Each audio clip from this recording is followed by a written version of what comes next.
WhatsApp இன்னமும் ஒரு பேசிக் லெவல்ல தான் இருக்காங்க. அவங்க அறிமுகப்படுத்தக்கூடிய ஒவ்வொரு செட்டிங்கும் பாத்தீங்கன்னா எனக்கே சிரிப்பு வருதுங்க. ஏன்னா நான் டெலகிராமை அதிகமா பயன்படுத்துறதுனால வாட்ஸ்அப்ல இந்த மாதிரி சின்ன சின்ன விஷயங்களை அறிமுகப்படுத்தும் போது இது என்னடா வாட்ஸ்அப்புக்கு வந்த சோதனை அப்படின்னு நானே ஃபீல் பண்ண வேண்டியிருக்கு.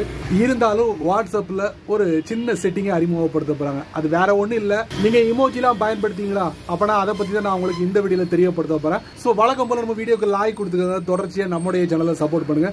வீடியோவை எந்த பகுதியும் நீங்க ஸ்கிப் பண்ணாதீங்க. ஸ்கிப் பண்ணீங்கன்னா உங்களால மற்றவங்களுக்கு ஷேர் பண்ண முடியாது. இப்போ அதை பத்தி டீட்டெயிலா தெரிஞ்சுக்கலாமா? வாங்க.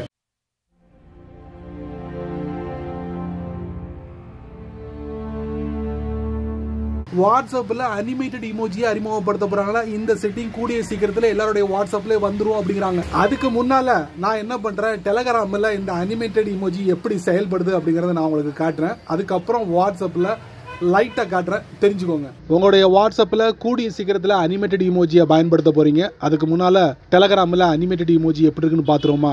அதை நீங்க பார்த்து ட்ரை பண்ணிட்டீங்க, வாட்ஸ்அப்ல உள்ள அனிமேட்டட் இமோஜியை நீங்க தொடவே மாட்டீங்க. ஆமா, ஸோ அதைத்தான் நான் உங்களுக்கு ஃபர்ஸ்ட் காட்ட போறேன், தெரிஞ்சுக்கோங்க. அதுக்கு வழக்கம் போல உங்க போன்ல டெலகிராம் இருந்துச்சுன்னா அதை நீங்க ஓபன் பண்ணுங்க. இப்போ ஒரு கான்டாக்டை ஓபன் பண்ணிக்கோங்க. நான் ஆல்ரெடி ஒரு கான்டாக்ட்ல ட்ரையல் பண்ணி பார்த்துட்டேன். இது எல்லாமே அனிமேட்டட் இமோஜி. பாருங்க, இப்போ நான் தட்டுறேன், பாருங்க எப்படி இருக்கு, செமையா இருக்கா? அதே மாதிரி இதை தட்டுறேன், எப்படி இருக்குன்னு பாருங்க, செமையா இருக்கா? இது தாங்க அனிமேட்டட் இமோஜி. லைட்டாக ஷேக் ஆகிற மாதிரி இருக்கக்கூடியதெல்லாம் அனிமேட்டட் இமோஜின்னு சொல்ல முடியாதுங்க.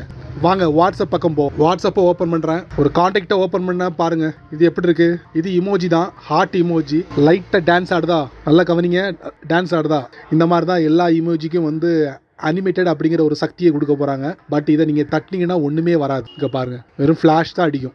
என்ன செய்யறது? இதாங்க அனிமேட்டட் இமோஜி. டெலகிராம்ல நீங்க பாத்தீங்கல்ல. எனிவே பயன்படுத்தி தான் ஆகணும், வேற வழியே இல்லை. என்ன நண்பர்களே, இந்த வீடியோவை நீங்க ரொம்ப பொறுமையா நீங்க வாட்ச் பண்ணிருப்பீங்க. ஸோ டெலகிராம்ல ஒரு அனிமேட்டட் இமோஜியை எப்படி பயன்படுத்திருக்காங்கன்னு பாருங்க. ஆனா வாட்ஸ்அப்ல இன்னமும் பேசிக் லெவல்ல தான் இருக்காங்க. இருந்தாலும் வாட்ஸ்அப்போட ஃபாலோவர்ஸ் அதிகம்னால வேற வழியே இல்லை, எல்லாருமே வாட்ஸ்அப்பை தான் பின்பற்றுறாங்க.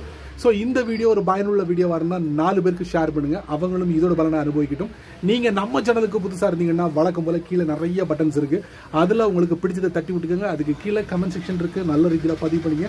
பிடிச்சா லைக் பண்ணுங்க, பிடிக்கலைன்னா அன்லைக் பண்ணுங்க.